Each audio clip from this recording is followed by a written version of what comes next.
Okay, so picture this. What if the most famously anti-globalist president we've seen in a long time was planning to walk right into the lion's den?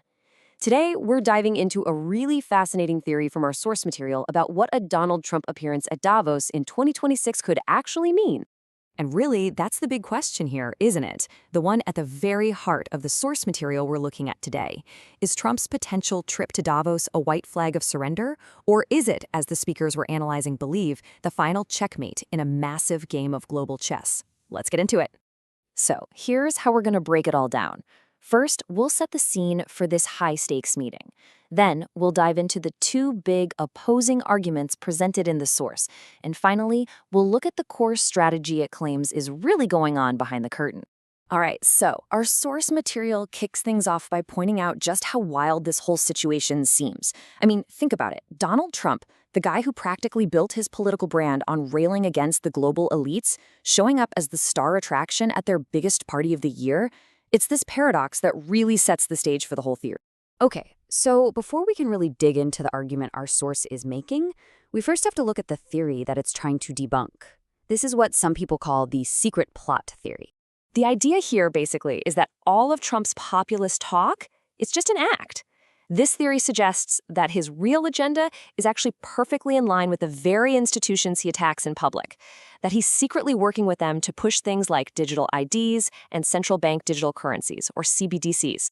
But here's where the source material throws up a huge red flag.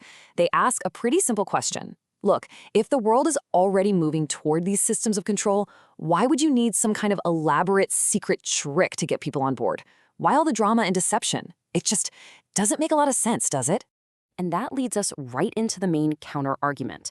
The source claims that, far from playing along, Trump has actually been fighting a quiet war against what they call domestic cartels. So let's see what they're talking about. The speakers zoom in on three specific areas as their proof. They're saying, hey, look at his actions here. They're the total opposite of what someone in on a secret plot would do, because he's taking on some of the most powerful industries in the country. Now, this is where it gets really, really interesting. Just look at the targets here. Wall Street heavy hitters in the housing market, massive insurance companies, and the big defense contractors. According to the source, this is the proof in the pudding. These are not the actions of a secret ally. But it's not just about what's happening at home. The speakers argue that Trump's global financial strategy is maybe the clearest sign of what he's really up to.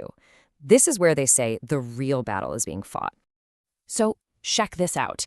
A key piece of evidence they point to is the U.S. pulling out of 66 different international organizations.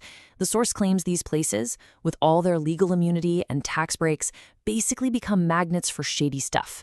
So pulling the U.S. out, that's a direct hit to that system. Okay, to understand this next point, we have to do a super quick lesson on something called the yield curve. Now don't worry, it's not as complicated as it sounds. Just think of it as the price a country has to pay to borrow money. And our source argues that whoever controls that price, well, they pretty much control the country. It's that powerful. And this is where that idea of the yield curve comes into play. The speakers claim Trump's whole plan for the mortgage giants Fannie Mae and Freddie Mac is to use the financial power of American homeowners to build a kind of firewall, to protect the U.S. economy from being messed with by foreign powers playing games with the yield curve. Okay, so that raises a big question, right? If the policies are this aggressive, why is all the public talk so chaotic, so all over the place? Well, the source has a theory for that, and it's a pretty fascinating one. The central idea is that all the noise, all the controversy, it's all part of the plan. It's a deliberate distraction. The real action is happening behind the scenes, away from the cameras. So what does this war by deception actually look like? Well, according to our source, it's all about creating a spectacle. The theory goes that Trump's craziest public statements are designed to be a smokescreen.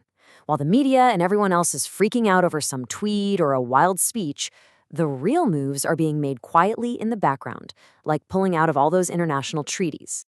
And that all circles right back to Davos. The source argues that Trump wouldn't show up there to start a fight in public. No, he'd be going to deliver a final ultimatum behind closed doors. It's not about a declaration of war. It's about demanding a surrender. Which leaves us with one last big question to chew on. In today's political world, with so much noise and so much performance, how can any of us really tell the difference between a real declaration and a clever distraction? It's a tough one, and it's exactly what this theory forces all of us to think about.